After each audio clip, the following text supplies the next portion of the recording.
আমরা অনুরোধ করতে চাই, আলটিমেটাম দিতে চাই, আপনারা আপনাদের লুটকৃত মালামাল ফেরত দিন, না হলে এই বাংলার জমিনে আপনাদেরও বিচার হবে ইনশাআল্লাহ। তাদের নাকি মা, তাদের নাকি নেত্রী, এমন মা সন্তানদের বন্দুকের বুকে ফালাই দিয়ে পালিয়ে গেল ইন্ডিয়ায়। আমি নিরীহ আওয়ামী লীগ সমর্থক ভাইদের বলতে চাই, অনেক ভুল করেছেন, আর এর পিছনে যাইয়েন না। শেখ মুজিব সাহেব একটা কথা বলছে, খায় দায় আব্বাস, মোটা হয় জব্বার। আওয়ামী লীগের সমর্থকরা জীবন দিয়েছে মাঠে, আর মোটা হয়েছে শেখ হাসিনার পিয়ন পানি জাহাঙ্গীর 400 কোটি টাকার মালিক হয়ে। সম্মানিত ভাইরা, আমরা আপনাদের স্মরণ করাই দিতে চাই, বাংলাদেশের জামাত ইসলামের সাবেক আমির মাওলানা মতিউর রহমান নিজামী ফাঁসির মঞ্চে গেছে, তার কোন কর্মীকে রেখে পালিয়ে যায়নি। আলী হাসান মোহাম্মদ মুজাহিদ, শহীদ কামরুজ্জামান, আব্দুল কাদের মোল্লা ফাঁসির মঞ্চে গেছে, কোন কর্মীকে মাঠে ফেলে যায়নি। মীর কাসেম আলী ফাঁসির রায় শোনার পরেও বিদেশ থেকে বাংলার জমিনে আসছে, আর নেতাকর্মীকে সাহস দেখানোর জন্য আমরা সেই আন্দোলন করি, আমরা সেই সংগ্রাম করি। বাংলাদেশ জামাত ইসলামীর কোন নেতা, কোন সমর্থক পাড়ি দিয়ে ইন্ডিয়া যায় নাই। সংগ্রামী ভাইরা, আপনারা আমাদেরকে রাজাকার বলেন,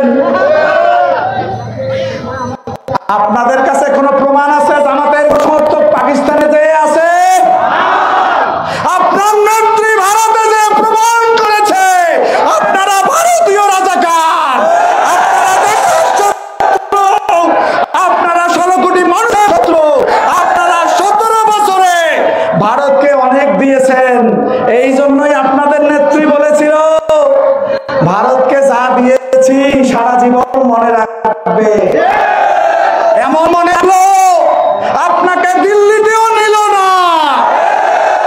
কাজেই সংগ্রামী ভাইরা, সংগ্রামী হাতিবাসীকে অনুরোধ করতে চাই, আপনারা যারা মনের অজান্তেই দল করেছেন ফিরে আসেন। আমরা মক্কা বিজয়ের মতো আপনাদেরকে ক্ষমা করতে চাই। তবে মনে রাখবেন, কোন হত্যাকারী, কোন দুষ্কৃতিকারী, কোন ধর্ষণকারী, কোন ভূমি দখলকারী এই বাংলার মাটিতে আর ঠাঁই পাবে না, ঠাঁই পাবে না, ঠাঁই পাবে না। আজকে আপনারা হিন্দু ভাইদের ব্যানার নিয়ে বোরকা পরে শাহবাগে যাচ্ছেন, আপনারা বোরকা পরে মন্দিরে আঘাত করতেছেন দেশের অশান্ত পরিবেশ তৈরি করার জন্য। সাবধান হয়ে যান। আমি হিন্দু ভাইদেরকে বলে দিতে চাই, যেই আসুক আপনার মন্দিরে, যেই আসুক আপনার বাড়িতে, আপনি তাকে বেঁধে রেখে আমাদেরকে খবর দিবেন। ইনশাআল্লাহ আমরা জামাত ইসলামী, ইসলামী ছাত্র শিবিরের একটা সমর্থক বেঁধে অবস্থায় বাংলার মাটিতে কোন হিন্দু ভাইদের করিতে দেব না, দেব না, দেব না ইনশাআল্লাহ।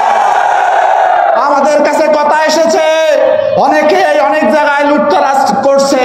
আমরা অনুরোধ করতে চাই, আলটিমেটাম দিতে চাই, আপনারা আপনাদের লুটকৃত মালামাল ফেরত দিন, না হলে এই বাংলার জমিনে আপনাদেরও বিচার হবে ইনশাআল্লাহ।